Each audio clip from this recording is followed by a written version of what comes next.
Sir, একটা কথা কইতে চাইছিলাম। কি কথা? স্যার, আমার মাফ করে দিন। মাফ করে দিব? কেন? আমি অনেক বড় একটা পাপ করে ফেলাইছি, আমার মাফ করে দিন। পাপ? দাঁড়ান, আমি তো আসতেছি।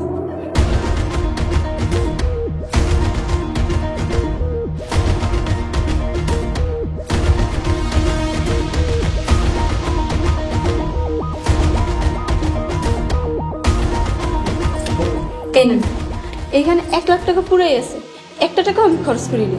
আরে এই টাকাটা তো তোমাকে দিয়েছি ভাইজানের খারাপ বিষয়টা লুকানোর জন্য, এটা ফিরিয়ে দিচ্ছ কেন? এই হারামের টাকা নিতে পারবো না। এই হারামের টাকা খাইলে আল্লাহ গজব ফলাইবো আমার উপরে। হারাম টাকা মানে? রাহেলা, আমি কিন্তু কিছুই বুঝতে পারছি না, পরিষ্কার করে বলো। স্যার, আমার মাফ করে দেন। আপনার বড় ভাই দোষী না, হ্যাঁ নির্দোষ, হ্যাঁ অনেক ভালো মানুষ। রাহেলা, আমি কিন্তু রেগে যাচ্ছি, তুমি পরিষ্কার করে বলো কি বলতে চাচ্ছ। স্যার, উনি কোনো খারাপ কাজ করে নাই, সব দোষ আমার। আপনার বাইরে ভাসাইতে ওদিন রাত্রে আমি ওনার ঘরে গেছি, উনি আমার সাথে খারাপ কিছু করে নাই, উল্টা আমি তার সাথে খারাপ। স্যার, আপনি আমার মাফ করে দেন, আমি অনেক বড় ভুল করে ফেলাইছি স্যার। রাহেলা, ইচ্ছে করতেছে তোমাকে কেটে টুকরো টুকরো করি। কেন এমন করেছো বলো, কেন এমন করেছো? কেন আমার ফেরেশতার মতো ভাইজানকে মিথ্যা অপবাদ দিয়েছো? ম্যাডামের কুবু দিতে এই কাজ করছি। স্যার, আপনি আমার মাফ করে দিন, আমি আজকে এই বাড়ি ছেড়ে চলে যাব।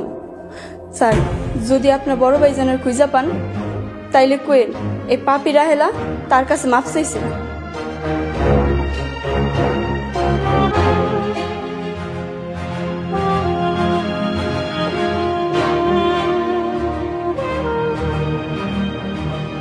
কত বড় আহমক আমি, ভাইজানকে অবিশ্বাস করলাম।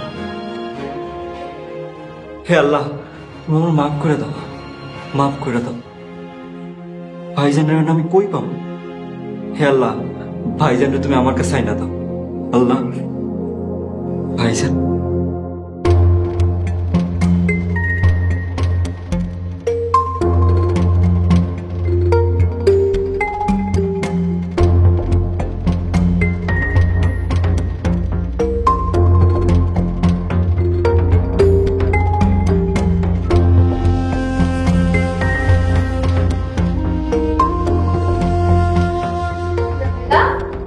রাহেলা, রাহেলা, রাহেলা বাসায় নেই, চলে গেছে। চলে গেছে মানে? একেবারে চলে গেছে, যাবার আগে তোমাকে একটা জিনিস দিয়ে গেছে। ওয়েট। রাহেলা এই টাকাগুলো ফেরত দিয়ে মাপ চেয়ে একেবারে চলে গেছে। নাইম, তুমি এগুলো কি বলছো? আমি তো কিছুই বুঝতে পারছি না। রাহেলাকে দিয়ে আমার ভাইজানকে চরিত্রহীন বানানোর উদ্দেশ্য কি? নাইম দেখো, দুলাভাই আমাদের চেক দিয়েছে, এখন থেকে প্রতি মাসে 1 লক্ষ করে টাকা আমাদের লাভ দেবে।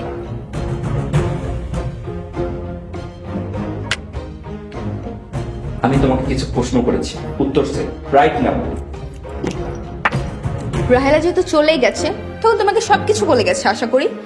ভাইজানের জন্য আমাদের সুখের সংসার অশান্তি হচ্ছিল, ভাইজানকে বাসা থেকে তাড়ানো ছাড়া আর আমার কোনো খারাপ উদ্দেশ্য ছিল না। তুমি মহা অন্যায় করেছো, ইচ্ছা করছে তোমাকে খুন করি, কিন্তু ভাইজান আমাকে সেই শিক্ষা দেয়নি। তুমি থাকো তোমার সুখ শান্তি অর্থবিত্ত নিয়ে, আমি গেলাম।